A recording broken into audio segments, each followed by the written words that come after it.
বিসমিল্লাহির রহমানির রহিম। আসসালামু আলাইকুম।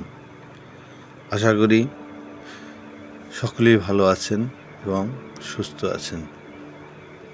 আর সকলের সুস্থতা কামনা শুরু করছি আজকের আলোচনা। আজকের আলোচনার বিষয় কুরআন ও হাদিসের পবিত্রতা ও পরিচ্ছন্নতা। কুরআন ও হাদিসে পবিত্রতা এবং পরিচ্ছন্নতা বিষয়ে একাধিক নির্দেশনা এসেছে।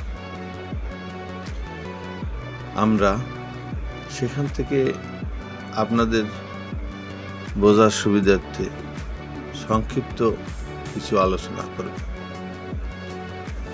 কুরআন ও হাদিসে পবিত্রতা ও পরিচ্ছন্নতা বজায় রাখার উপর গুরুত্ব আরোপ করা হয়েছে এবং বিভিন্নভাবে পরিচ্ছন্নতার চর্চার কথা বলা হয়েছে।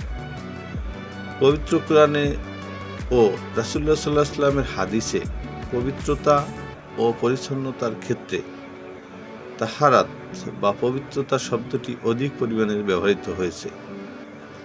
তাহারাত শব্দটি আল্লাহর প্রতি অবিশ্বাস ও অবাধ্যতা সহ সকল প্রকার অভ্যন্তরীণ পাপাচার ও নোংরামি থেকে মুক্ত থাকার পাশাপাশি বাহ্যিক সকল অপবিত্রতা থেকে মুক্ত থাকার প্রয়োজনীয়তার উপর জোর দেয়। ইসলামী আইনশাস্ত্রের প্রতিটি বইয়ের শুরুতে কিতাবুত তাহারাত বা বিশুদ্ধতার অধ্যায় নামে একটি স্থান রয়েছে। এছাড়াও মুমিনকে অজু বা গোসলের মাধ্যমে এ ধরনের অপবিত্রতা থেকে নিজেকে পবিত্র করতে হবে। একইভাবে শরীর, কাপড় ও স্থান পরিচ্ছন্ন করে বস্তুগত অপবিত্রতা খবুস থেকে পবিত্র হতে হবে। তাছাড়া দৈনিক ৫ ওয়াক্ত নামাজের জন্য এটা যে শুদ্ধ ও পরিচ্ছন্ন তা বলার অপেক্ষা রাখে না। মদিনার নিকটবর্তী কাবা এলাকার লোকদের প্রশংসা করে আল্লাহ পবিত্র কোরআনে বলেছেন, সেখানে এমন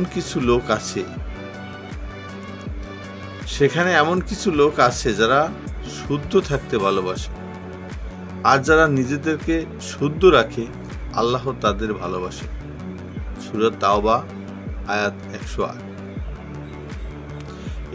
এ প্রসঙ্গে আল্লাহ রাব্বুল আলামিন আরো বলেন, নিশ্চয়ই আল্লাহ তাওবাকারীদের ভালোবাসেন এবং যারা অধিক পবিত্রতা অর্জন করে তাদের ভালোবাসেন। সূরা বাকারা আয়াত ২২২।